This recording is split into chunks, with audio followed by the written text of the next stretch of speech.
Listo. Bueno, ¿cómo están? Muy buenas tardes a todos.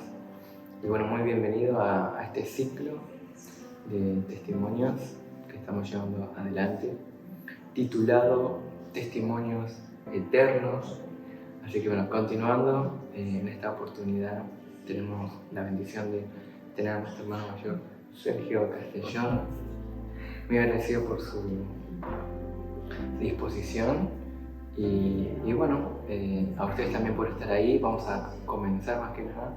Le pido una pequeña presentación al señor Sergio Castellón. Nos quiere contar su nombre, su familia, bendición también. Mi nombre es José Sergio Castellón. Yo nací el 4 de julio de 1954 en la ciudad de San Salvador de Jujuy y entré en el movimiento en los años 80. Ya en abril del año 80 yo ya conocía el movimiento.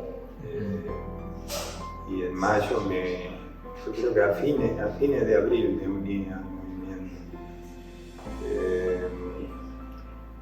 Soy bendecido el año 82 con mi esposa Rosetta, que es de Italia, y tengo 6 nietas y bueno, tercera generación. Así que vivo acá en Buenos Aires ahora y bueno, Qué linda que vengo de una familia de 9 hermanos. En realidad somos 12, pero 3 de ellos fallecieron, entonces ahora quedamos 8. ¿El nombre de sus hijos cuál es? Mi hijo mayor se llama Marco Castellón y el menor Luca Castellón. Los dos están bendecidos y Marco con Esperanza Gómez, que es presidenta de la Federación de Familias de Argentina, y Luca con Irene Schengermayer, una hermana de Austria. Entonces en total 6 nietos. Muy linda, una gran bendición. Una gran bendición. Sí, es una gran bendición porque cuando conocí a mi esposa no podía tener hijos porque tuvo un cáncer y gracias a Dios se superó el cáncer y bueno, Dios nos bendijo con 2 hijos y 6 nietos. ¿Qué situaciones? Sí. En la persona sí he escuchado esa historia y ha sido muy conmovedora. Sí. Así que bueno, adentrándonos también, de seguro que de eso se podrá decir un poco más adelante, pero ahora adentrando a los puntos que estamos en esta podcast hablando, el primer tópico, como venimos preguntando, tiene que ver, ¿no? con íntimamente, ¿no? Su relación con Dios. ¿Cómo fue? Sí, en los años 70, yo calculo, yo tenía una búsqueda muy grande de Dios y eso me llevó a conocer muchas iglesias también, a escuchar muchas historias, pero una de las cosas que más me resonaba cuando escuchaba la vida de Jesús era por qué los discípulos de Jesús no siguieron a Jesús. ¿Por qué estos 3 discípulos se durmieron cuando Jesús oraba? En Getsemaní oraba y los discípulos tenían que estar ahí despiertos. Entonces eso es lo que me llevó mucho a plantearme si yo hubiera sido discípulo de Jesús, seguro que no me iba a dormir. Yo siempre decía, seguro que no me iba a dormir. Pero yo tenía una fe muy grande hacia Jesús y la verdad. ¿Usted estaba en búsqueda? Estaba en búsqueda, sí. Entonces cuando me testificaron un día que yo venía de mi trabajo en una plaza. ¿En qué lugar? Era en Plaza San Martín, en Retiro. dos personas se me acercaron, que era Valle y Antonio Tangretti. Se me acercaron para invitarme a escuchar unas conferencias que hablaban del propósito de la vida, que yo buscaba también, cuál es mi propósito en este mundo. No es solo comer, dormir, reproducirme y morir. ¿Cuántos años tenías? Y en ese tiempo yo calculo que tenía 23 años. 23 años. Sí, y estaba en esta búsqueda, ¿no? De cualquier manera, mi familia era muy unida entre mis hermanos. Nunca había divisiones, separaciones, no, éramos toda una familia. Éramos 9 hermanos, pero éramos muy unidos. O sea que yo cuando fui a escuchar las conferencias, por supuesto que era un tiempo muy problemático en Argentina porque había mucha persecución del movimiento. Pero era como que Dios nos tapó los oídos y los ojos, porque no veíamos ni escuchábamos la persecución que había. Era protección. Sí, nosotros escuchábamos el principio solamente, y el principio. Y yo creo que el principio no lo escuché con los ojos abiertos, pero lo escuché con los ojos cerrados, porque yo venía de trabajar y estaba muy cansado cuando venía. Entonces siempre me dormía en las conferencias, pero no sé cómo yo escuchaba. Es como entendía, es como y cuando escuché la misión del Mesías, yo entendí que el Padre era el Mesías. Yo cuando escuché la misión del Mesías sabía que el Padre era el Mesías. Entonces ahí empezó Ahí estuvo comenzando a contar su experiencia con Dios. Sí, ahí yo sentí que ahí me acordé de las palabras estas que había dicho, que si yo encontraba a Jesús no lo iba a abandonar. Justo encuentro al Padre verdadero, entonces ¿cómo yo podía abandonarlo? Era un poco contradictorio mis sentimientos si yo lo abandonaba. Entonces, perdón, sí. porque usted dijo que esa situación de Jesús con sus 3 discípulos le chocó, ¿no? ¿A qué edad usted sintió eso profundamente? Yo creo que tenía 20 años más o menos. 20 años porque mi hermana trabajaba en una zapatería y el zapatero era un cristiano muy ferviente. Entonces le hacía muchas preguntas a mi hermana. Entonces entre esas preguntas estaba esta, ¿no? Entonces mi hermana venía y me contaba a mí. Entonces yo quedaba choqueado, como los discípulos se habían dormido y todo esto. Porque desde los 20 hasta los 23, bueno, hay un trecho, ¿no? Pero sí, se ve que mantuvo, ¿no? Sí, y sufría mucho porque mis hermanos más grandes siempre se ponían de novio, o se iban a fiestas, se iban a un montón de lugares. Y yo no, yo siempre estaba en mi casa trabajando, ayudando a mi familia. Entonces, pero de noche me ponía a mirar las estrellas y le decía a Dios, ¿por qué me trajo a este mundo? ¿Qué hago en este mundo? ¿Usted era el hermano mayor? Yo soy el quinto de los 9 hermanos. No, el quinto. Bueno, entonces usted oraba también. Yo le oraba a Dios, sí, pidiéndole una guía, o sea, que me guíe.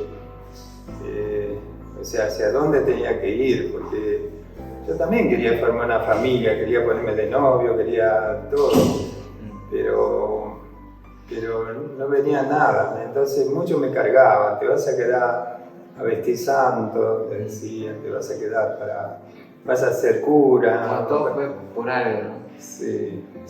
Y bueno, como que Dios me estaba cuidando, ¿no? Qué lindo también, ¿no? Lo que dice.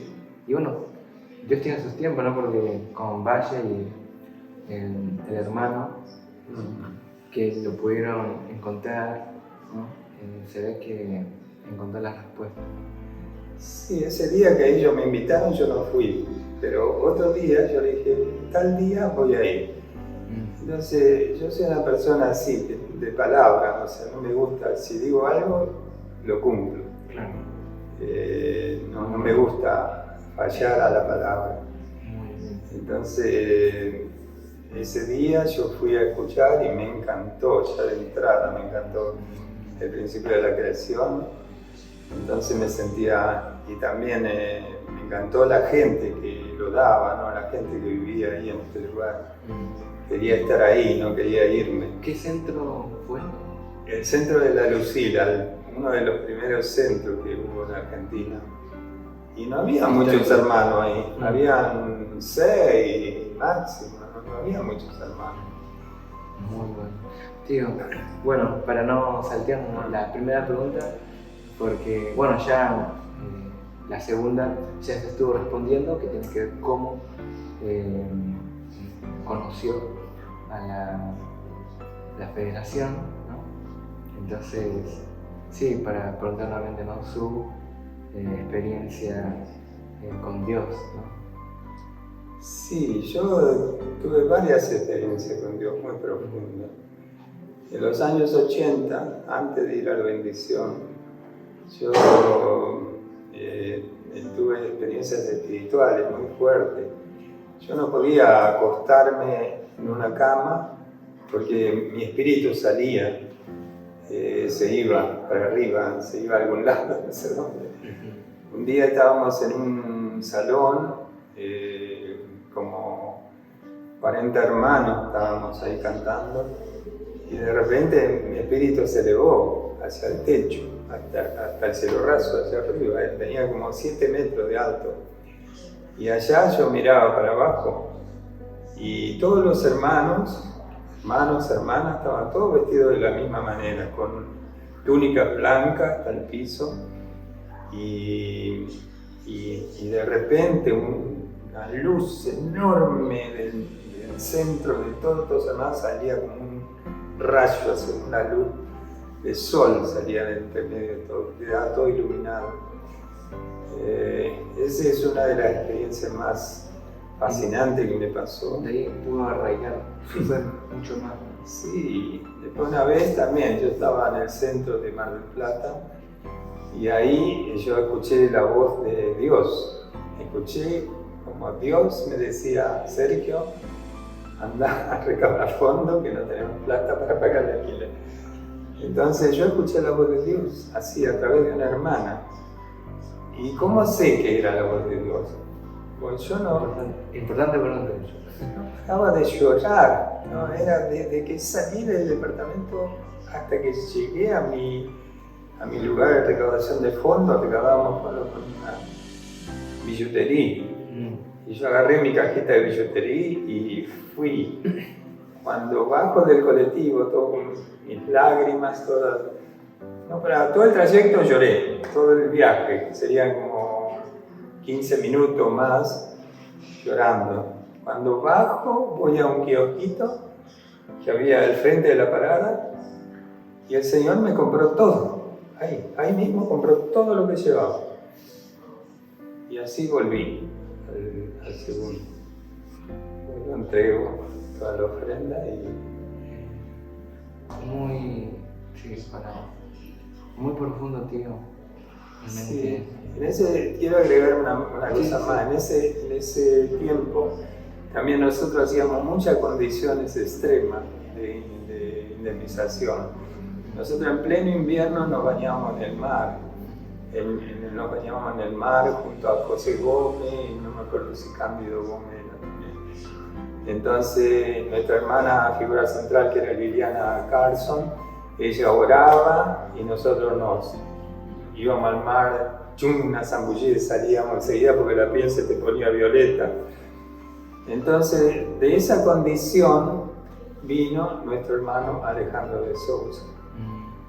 Después de esa condición que hicimos. Muy profundo, tío. Quería acotar, porque, bueno, usted lo comparte, pero es seguro que para muchos es algo muy increíble Y eso es lo que también queremos nosotros que sepamos atesorar, ¿no? Son experiencias muy desafiantes y únicas que, bueno, por eso queremos saber, conocerlo, ¿no? Preguntarle cosas, ¿no? Y que eso nos pueda quedar mucho, ¿no? Es el fundamento para todo una familia, ¿no? Las que tenemos hoy en día acá y bueno, como comunidad, generación joven también o futura, estas cositas yo siento también que hay que saber apreciar mucho. Desde ya muchas gracias y bueno,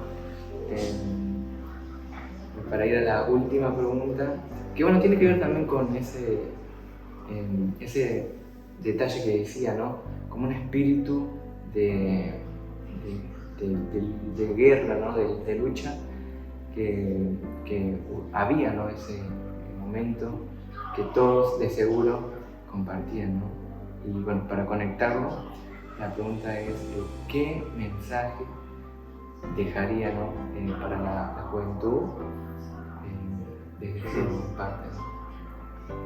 Sí, nosotros como seres de alguna manera pusimos nuestra juventud en manos de Dios, ¿no? Porque a la edad que vinimos éramos jóvenes, así como mi esposa también. Entonces pusimos toda nuestra juventud en manos de Dios. Una de las cosas importantes que yo quiero dejar para los jóvenes es que no escapen a la indemnización, no escapen a las condiciones de devoción. Porque cuanto más condiciones de devoción uno hace, más bendiciones tiene y mayor es el crecimiento.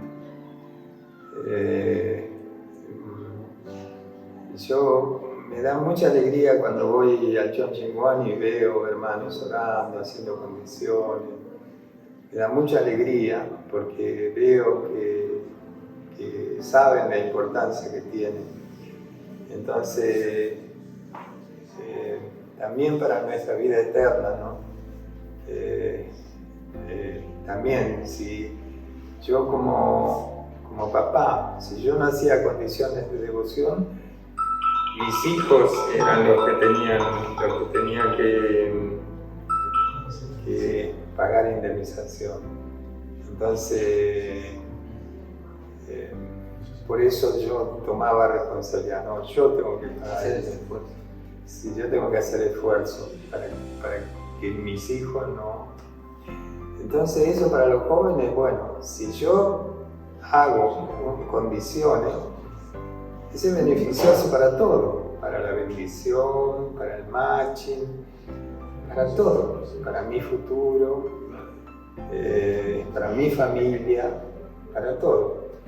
Entonces, no escapemos, tomemos responsabilidad y vayamos. Muchas gracias, señor Sergio. Realmente muy apreciado sus palabras y bueno, para comentar, ¿no?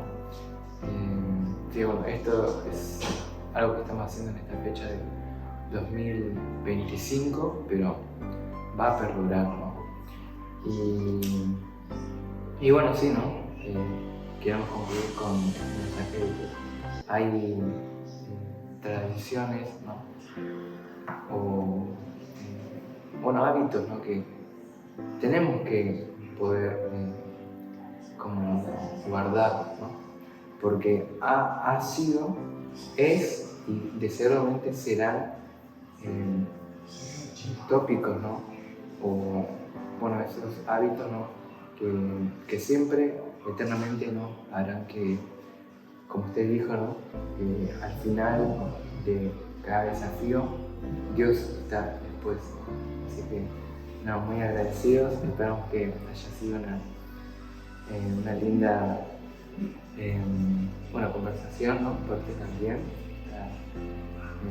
entrevista, digamos, y bueno, que perduren. Así que bueno, desde ya acá este podcast Y les agradecemos también a ustedes por poderlo ver y que se aprenda, como todos nosotros, una linda lección. Así que de hecho, muchas gracias.